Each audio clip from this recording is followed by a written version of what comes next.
we don't need to learn more, we need to be reminded more about things. And my coach, John Cheplak, talks about that all the time. You don't need to learn more, you need to be reminded more. And being an effective listener and communicator is the most important thing.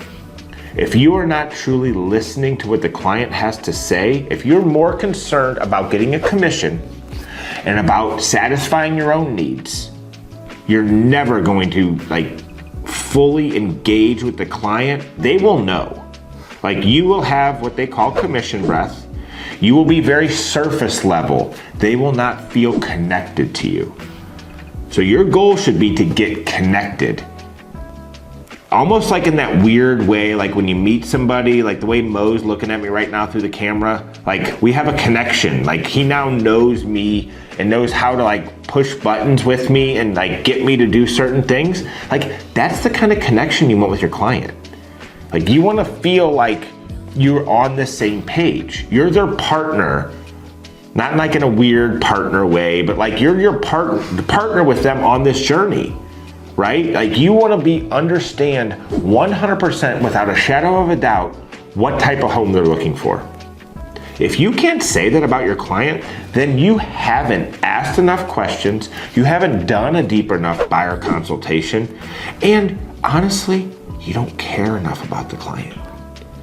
And guess what? If you want to have a lasting career with endless referrals, your clients will only do business with people they know, like, and trust. So you have to build that with them from the very get-go, and it all starts with being an effective listener. Because if you don't trim down the number of properties you're sending them, or if you don't list their house with a deadline in line with what they want or what they need to have happen to meet their goals, then you haven't listened. You haven't done the most important part of your job, and that's to listen and seek to understand, then be understood. It's not about you. It's about the client and their needs. It's not about what I want to get this sale done so I can go on to the next people. No, you can spot that shit from a mile away. So we have to keep our client happy and keep them moving throughout the process. And how you keep a client on track in the home buying or home selling process is listening. And you have to listen for the things that aren't said too. What do I mean by that?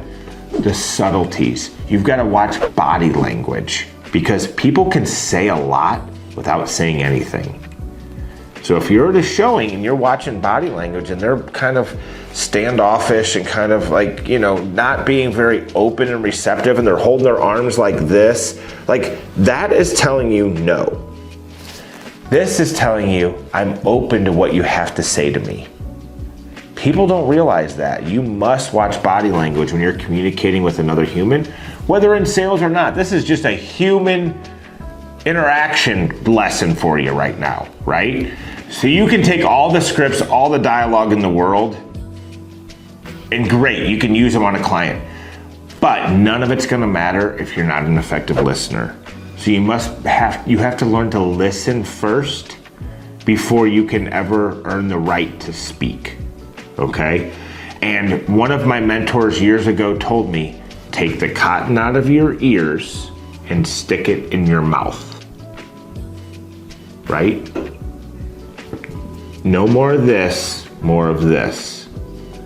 Because once you fully understand, you then can formulate your response, right? Base your next question on their response. So you want to ask questions, listen to the answers, and then ask the next question based on the response that they gave you to effectively walk them through the sales process. Here's another insider tip when it comes to listening. One of the reasons you want to be an effective listener, because it's going to make you an effective speaker to your next client.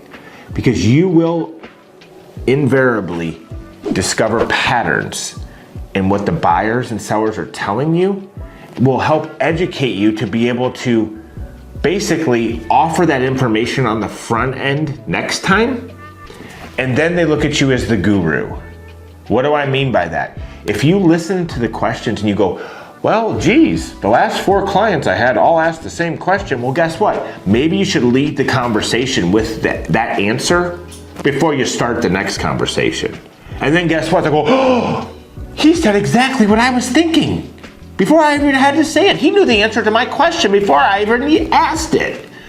And that is becoming an effective listener and internalizing the buying and selling process, because now you are becoming the person of knowledge and of resource before they ever even ask the question.